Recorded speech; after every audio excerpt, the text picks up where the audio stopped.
the real reason your family moved when you were young. My dad brought home this huge box when I was 7. Just walked in with it one random day after work. Mom looked at him like he'd lost his mind and asked what the hell was that. He just smiled and said it was our future. That was the night they first mentioned moving. We lived in this tiny apartment back then. I shared a room with my little brother Neo, who was 3. I hated it TBH. He was always crying or breaking my stuff. Mom and dad had been fighting a lot that year. Like wall shaking, screaming matches that would wake me up at night. They thought I couldn't hear them, but our apartment was so small, you could hear everything. Something about bills and dad's job and how we were always behind on everything. The box stayed in our living room for weeks. Dad would come home from work and immediately go to it, pulling out papers and making phone calls. Mom seemed stressed about it at first, but then she started looking at the papers too. One night I snuck out of bed and tried to look in the box, but dad caught me. He wasn't mad though, just sat me down and said sometimes grown-ups have to make big decisions for the family. Said we might be moving soon to a better place. When I asked why we needed to leave, he just said it was complicated, but that I'd understand when I was older. A month later, dad came home super excited. He picked me up and spun me around, something he hadn't done since I was really little. He said he'd found us our new home, that it was perfect, that everything was going to change. Mom was crying but smiling. They told us to start packing our things. I remember being so mad. I didn't want to leave my school or my best friend Paula. I threw a huge tantrum and refused to pack anything. Mom tried to explain that our new house would be bigger, that I'd have my own room, that the school there was better. But none of that mattered to me. I was 7 and my whole world was being turned upside down. The night before we left, I heard them arguing again. Mom was saying it was too risky, that we could lose everything. Dad kept saying it was the only way out,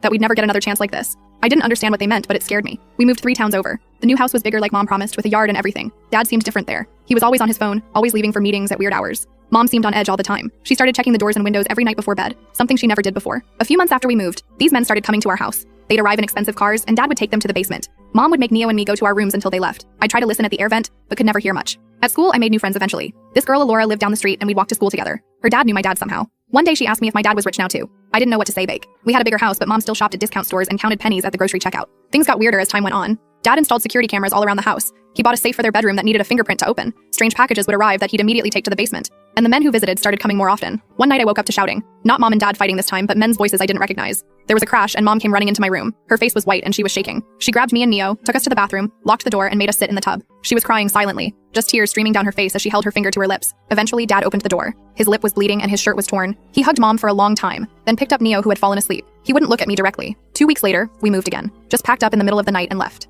Dad said it was for a job opportunity, that we had to go right away. I lost all my new friends without even saying goodbye. Our next house was smaller. Dad was homeless. Mom started drinking these little bottles she kept hidden in the laundry room. Neo started having nightmares. I was so confused and angry all the time. For years, every time I asked why we really moved that first time, they'd give me different answers. It was for Dad's job. It was for better schools. It was to be closer to family, even though we had no family nearby. I'm 22 now, and last week I finally learned the truth. Dad's in the hospital. Liver failure. He might not make it. We were sitting in the waiting room, just me and Mom, when she finally broke down. Told me everything. Turns out that box Dad brought home was full of information about some investment scheme. Dad had lost his job months before but didn't tell Mom. He was desperate. Got involved with some guys who promised quick money. The box had their business plan. Dad put our entire savings into it, plus money he borrowed from someone he shouldn't have. We moved to that bigger house because it was part of the scheme. The basement was where they ran everything from. Those men who visited, they weren't business partners like Dad said. They were checking on their investment, making sure Dad wasn't skimming. That night when Mom hid us in the bathtub, one of the investors found out the whole thing was falling apart. Came to get his money back. There was a fight. Dad got hurt, but managed to convince them he could still make it work.